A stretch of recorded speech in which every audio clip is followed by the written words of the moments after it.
สบายดีเพื่อนเพื่อนสาวนาที่ฮักแพงและเพื่อนเพื่อนสาวเกษตรที่มักเฮ็ดเกษตรวันนี้ค่อยสิพามาอัปเดตเข้านามื้อนี้แม่นวันที่11เดือน10 2025สถานที่ตั้งอยู่ที่ทุ่งกกบกเนิงหรือว่าทุ่งตากแดดบ้านนาคูนเมืองนาไซทองนครหลวงเวียงจันทร์ทุ่งตัวนี้แม่นทุ่งระหว่างบ้านนาคูนกับโพนสวรรค์โพนแก้วแล้วก็บ้านหนองยาวบ้านนาทรายเป็นทุ่งนาที่อุดมสมบูรณ์ไปด้วยข้าวปลาอาหารเป็นนาโคกแต่ปัจจุบันนี้นาแถวนี้ก็ถือว่างามดีค่อยสิพาเพื่อนๆมาเบิงข้าวนาตัวนี้แม่นข้าวนาเพื่อนใกล้เคียงอยู่นาค่อยเทิงกับเจ้าใส่ข้าวกลางเป็นข้าวเจ้ากข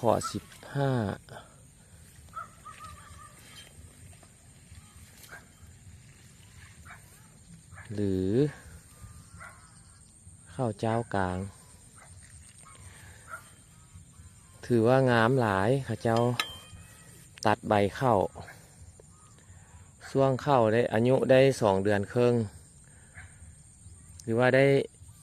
ด้60 วันเนาะสำหรับข้าวกลางนี่เป็น60 วันข้าเจ้าจะตัดใบข้าวบ่มีหญ้าเลยอันนี้เป็นนาหวานเด้อเพื่อนหลังจากข้าเจ้าตัดใบข้าวแล้วแม่นงามหลายแต่ว่าข้าเจ้าอยากตัดช้าน้อยนึงมันมีแต่ใบเถิงใบร่วมถือว่าแทบจะบ่มี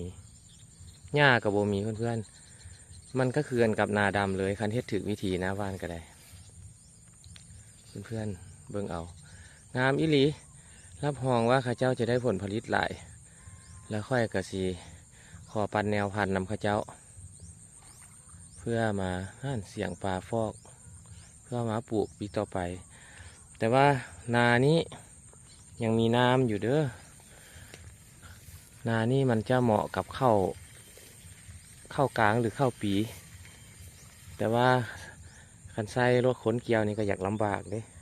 คันไส้รถเกี่ยวนี่ก็บางทีก็อาจจะขาบางบอน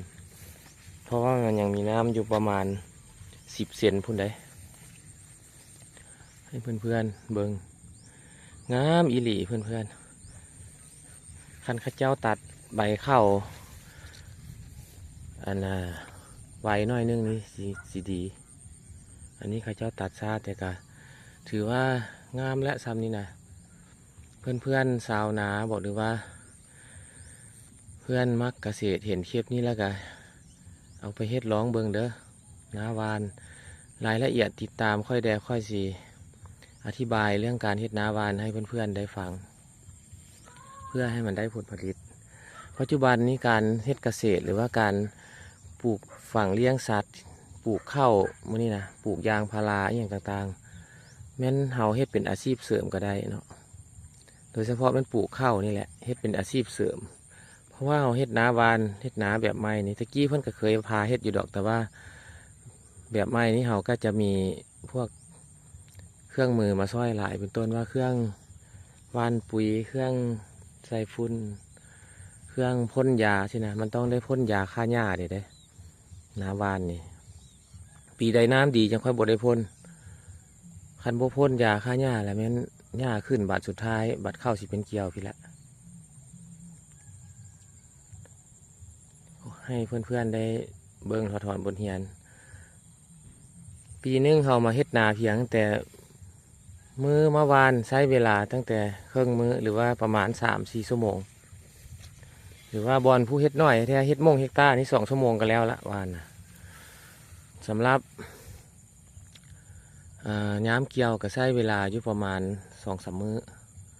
คันเป็นจ้างรถเกี่ยวแท้เฮกตาร์นึงนี่2 ชั่วโมงแล้วก็เอาเข้าไปตากหรือไปอบเลยสะดวกสบายที่สุดเพื่อนๆเลยซุมื้อนี้แรงงานคนก็อึด บ่มีไผอยากเฮ็ดมีแต่ไปเฮ็ดเวียกโรงงานไปเฮ็ดเวียกอยู่ในเอกชนหรือว่ารัฐเส้นให้เพื่อนๆได้เบิ่งวิธีการ อันนี้เพื่อน